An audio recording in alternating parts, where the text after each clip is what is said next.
Cuando Jesús salía del templo y se iba, se le acercaron sus discípulos para mostrarle los edificios del templo.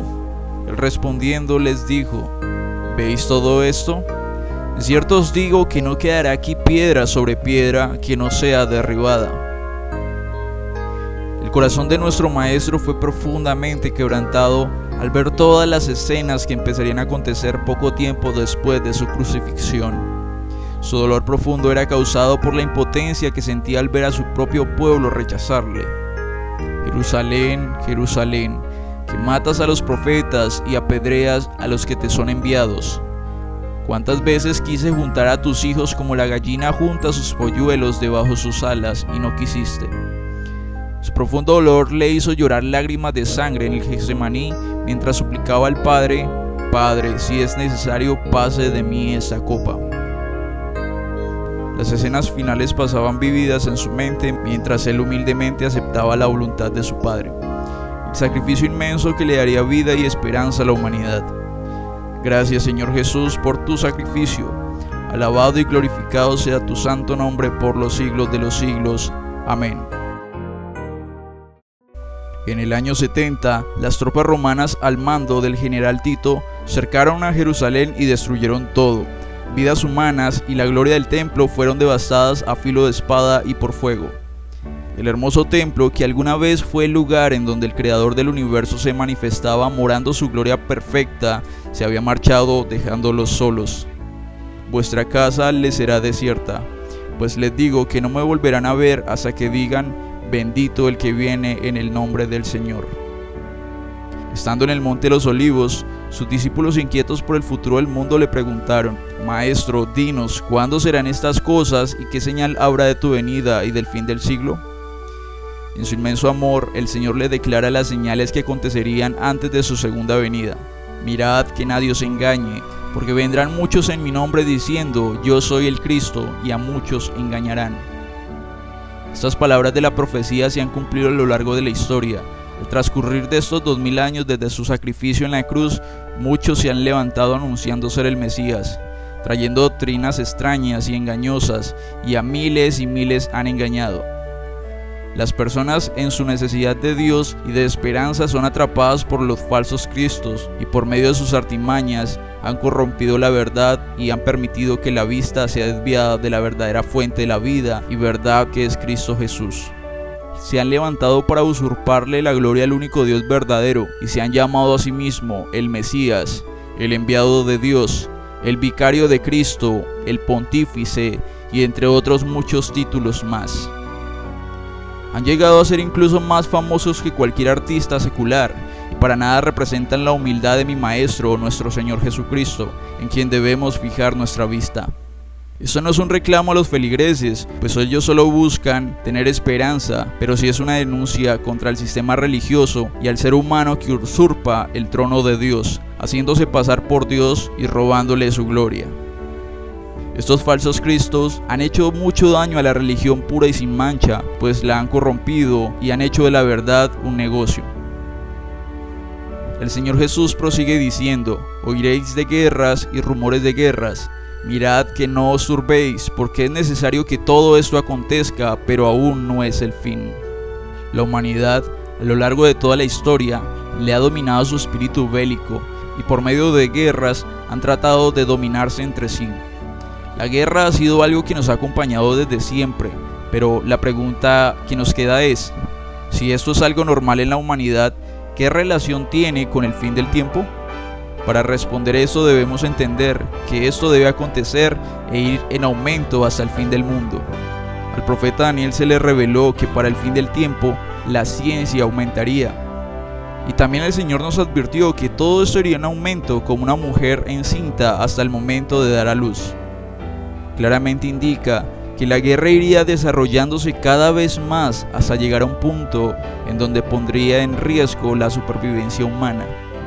Esto indica que el Señor no permitiría que siguieran destruyendo el planeta, y entonces Él hará su intervención y destruirá a los que destruyen la tierra. Se levantará nación contra nación y reino contra reino, y habrán pestes, hambres y terremotos en diferentes lugares, pero todo esto es principio de dolores. Como ya lo he indicado, todo esto ha sucedido a lo largo de toda la historia.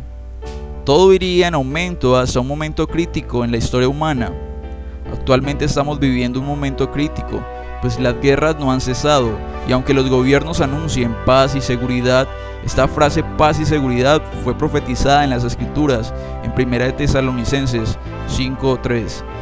Cuando digan paz y seguridad, entonces vendrá sobre ellos la destrucción de repente, como los dolores de una mujer encinta, y no escaparán. El mundo busca una paz que no encontrarán, pero solo si el mundo fija sus ojos en Cristo, encontrará la verdadera paz que solo el Señor sabe dar. Las pestes y enfermedades azotan al mundo sin importar estatus social. La humanidad enfrenta cada día los virus y bacterias de los cuales solo pueden tratar de entender y proteger a los habitantes de su inmenso peligro. La ciencia teme que al derretirse en los glaciales liberen enfermedades de las cuales no tienen conocimiento y alertan de un verdadero peligro. Temen que tengamos que enfrentar en ese tiempo una peste igual o más terrible que las que antes se han enfrentado. Recordemos con mucho respeto a los millones de personas que murieron en la Edad Media por la peste negra, por los miles que mueren hoy en día por los virus y bacterias de los cuales apenas se hacen esfuerzos para combatirles.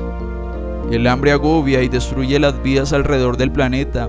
Cada día la desigualdad aumenta, pues el ser humano en su búsqueda de la autocomplacencia propia no le importa pasar encima de los más necesitados. Mientras muchos tienen más de lo que necesitan, otros mueren sumergidos en la más vil necesidad. El mundo cada día se está volviendo más difícil. Los ricos y poderosos solo buscan salvarse a ellos mismos, sin pensar que el Señor ya tiene un juicio preparado para esta sociedad injusta. Las catástrofes naturales suceden con más frecuencia y cada vez son más desastrosas. Mientras los gobiernos tratan de calmar a los habitantes ocultando el peligro que está por sobrecogernos, una y otra vez la furia divina por medio de la naturaleza se desata con más intensidad. Necesitamos volver nuestros ojos a Cristo, que es vida. Aceptemos su sacrificio y obedezcamos sus mandamientos. Esos son los mismos que fueron entregados a Moisés y que eran guardados por el pueblo de Dios mucho antes de la creación de la nación judía. Busquemos a Dios no por miedo, sino por amor.